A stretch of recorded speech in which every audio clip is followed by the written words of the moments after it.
I don't even know why I did this to myself.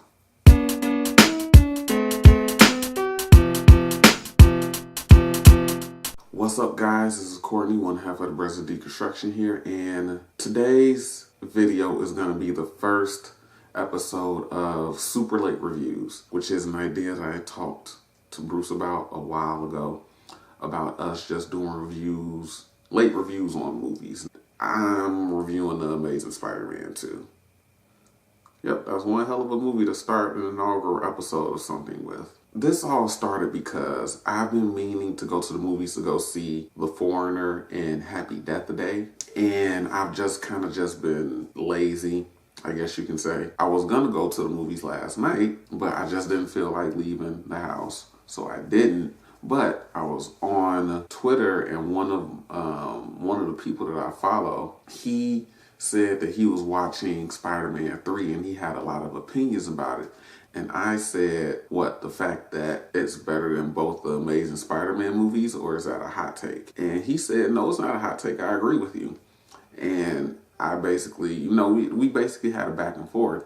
And I was like, I've never actually watched the Amazing Spider-Man 2 because of how bad it looked. So it could very well be good, and I just wouldn't know. He was like, no, it's pretty bad, but if you go into it knowing it's a cringe fest, you'll actually enjoy it thoroughly.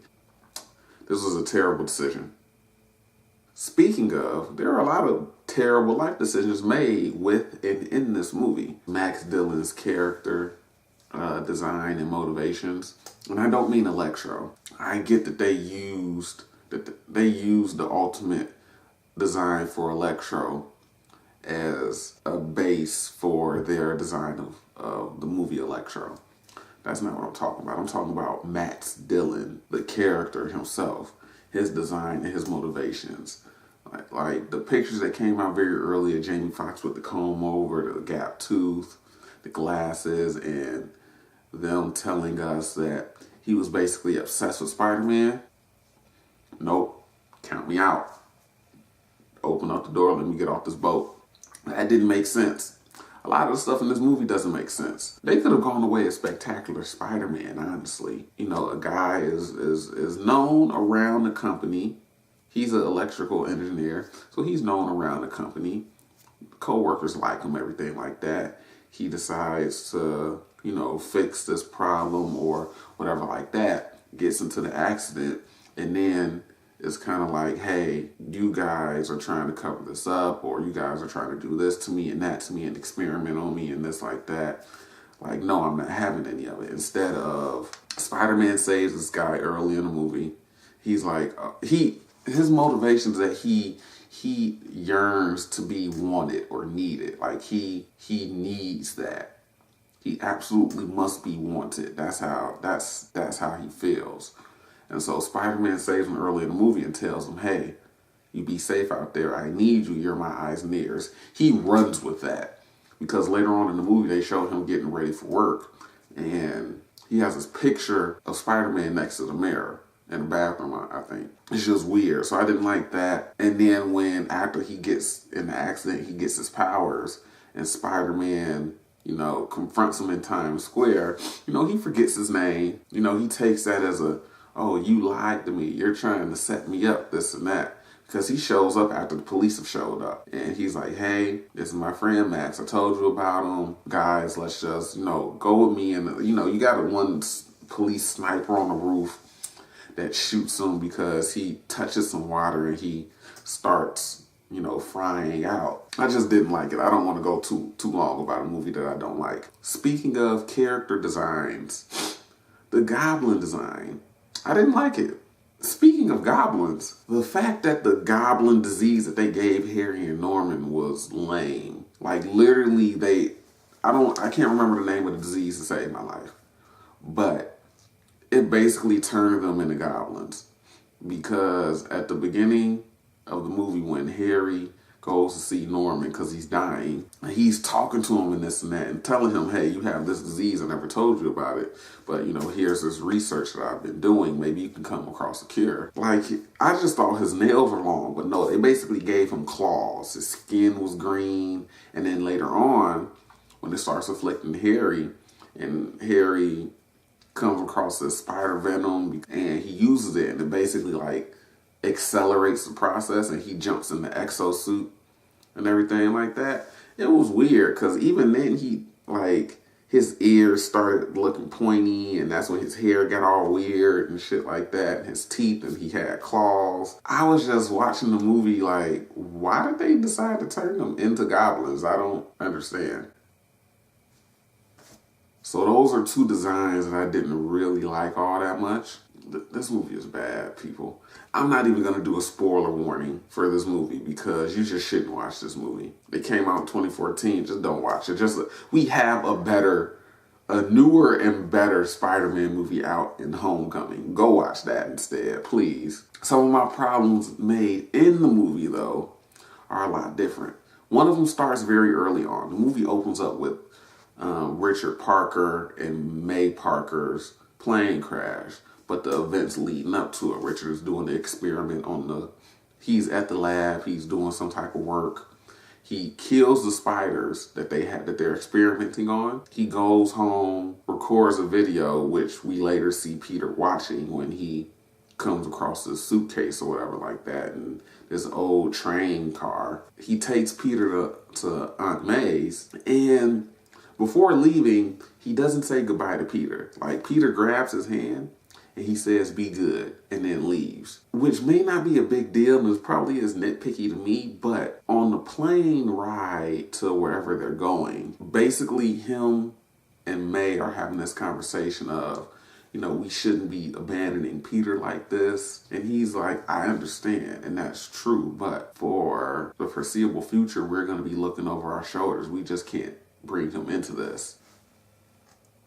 My question is, if you knew that you were going to be on the run like this for the next ever, why not say goodbye to your son and that you love him? Just a thought. They knew they were going to be on the run, and I'm just going to go ahead and assume they didn't know when they were going to be able to see their family again. That includes Aunt May and Uncle Ben, as well as their son. Why not tell him, hey, bye, I love you, this and that? Now, that could have happened off screen, but why make it off screen? Why do I have to theorize that it happened off screen? Just show us. Don't have him grab his hand and be like, be good, and then leave. I don't understand. I think after that, we see the police chase between Alexei, whatever his last name is, the Rhino, and the police, and Spider-Man gets involved. There was a bad decision made here, too, because they're stealing plutonium or something like that. During the chase, there are guys that basically burn a hole in the top of the armored car because Alexei is driving like a semi or something like that has one of those lifts that you normally see like a bunch of cars on. It has one of those lifts and it has the armored truck attached to it. They burn a hole in the top, they jump in and they start taking the plutonium. These things are in glass vials, things like that. This idiot, now maybe they made this decision to prove how dumb of a criminal Alexei was, but at one point they're chasing him. He brakes. Now, I don't know if this was to brake check the police, get them to slow down, but they end up crashing into him.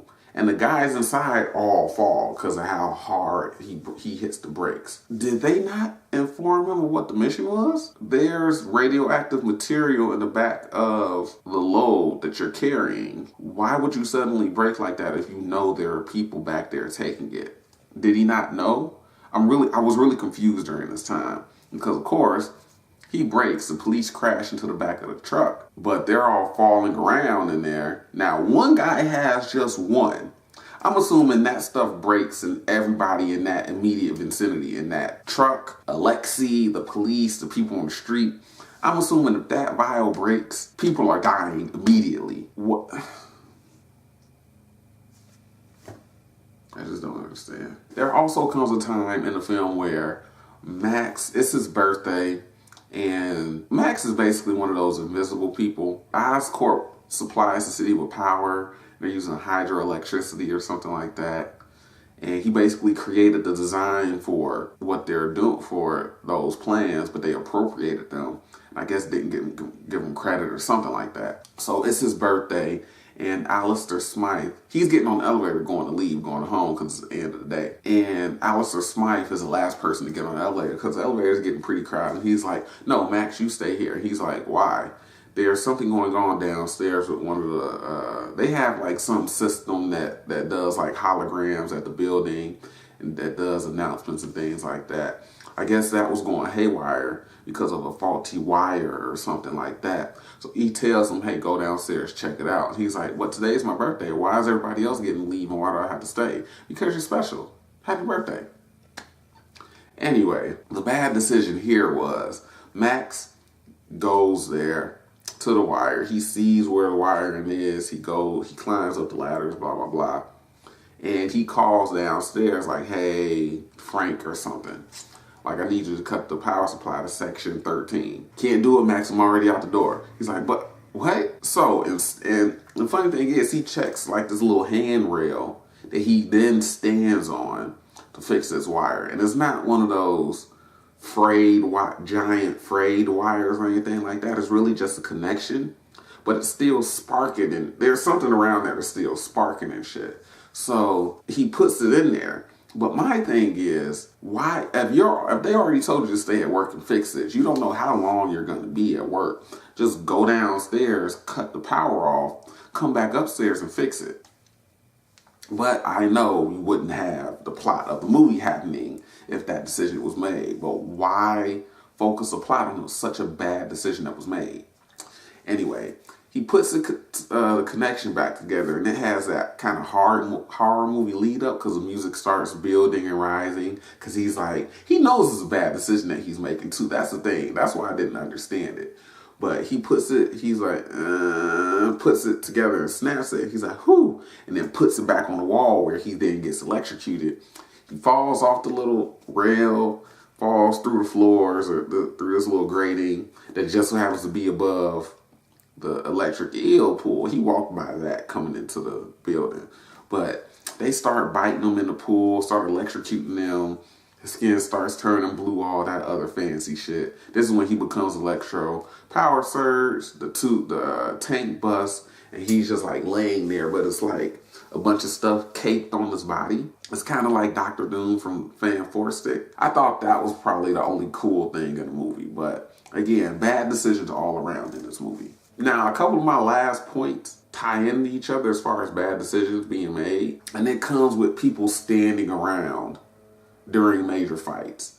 During the police chase early in the film, there were groups of people like lined up watching it happen. Now, I get it. It's New York. I think that I understand the bystander effect. Something happens, there's a bunch of people around, people just might stand there and watch. But even after Electro gets his powers and he goes to Times Square and he gets confronted, there's a large, like the police clear the immediate area, but there's still a large group of people standing around. I get it. This is something that you haven't seen before, but if a random guy walks in the middle of Times Square, opens up a grate and starts like touching the wires and nothing's happening to him, I'm taking my ass home. I'm sorry. I'm going home. Oh, that guy is touching the grate. You know what? I think I've seen enough of Times Square today. I'm going to catch you guys later. That's me. I'm going home. Sorry. These people grouped around in Washington. Of course, Spider-Man has to save a bunch of people when cars start flipping and, electrical currents start touching hand railings that people are about to touch and things like that. It was stupid to me. But that ties into Gwen Stacy, what led to her death in this movie. She goes and Peter goes to her for help because in that Times Square battle, one of his web shooters gets overloaded and explodes, and he's only working with one web shooter. So he kind of goes to her for help as far as like overcharging the battery, this and that. But when Electro pops back up, he tells her, hey, you shouldn't be here, like leave. That's in the trailer when he webs her hand to the police truck and she's like, Peter! I'm like, what? And there were a couple of times in the film where he like either swung right next to her in public, and I'm like, I know somebody had to have seen that. Or even that instance right there where she screams his name. And granted, it's kind of hectic. He's going into the hydroelectrical giant thing that's powering the city. Like, she could just be screaming out somebody's name looking for them or something like that. It's still annoying. She ends up like not ambushing him, but she ends up meeting him at that place, and he tells her, okay, look, since you're here, I'm gonna create a current between the two. I need you to activate the power when I say do it. So he webs this current that Electro exploded out of, connects the current. She has him. She turns on the power. It kind of overcharges him, because that's the conversation they have. What happens when you overcharge a battery? So that's how you kill Electro.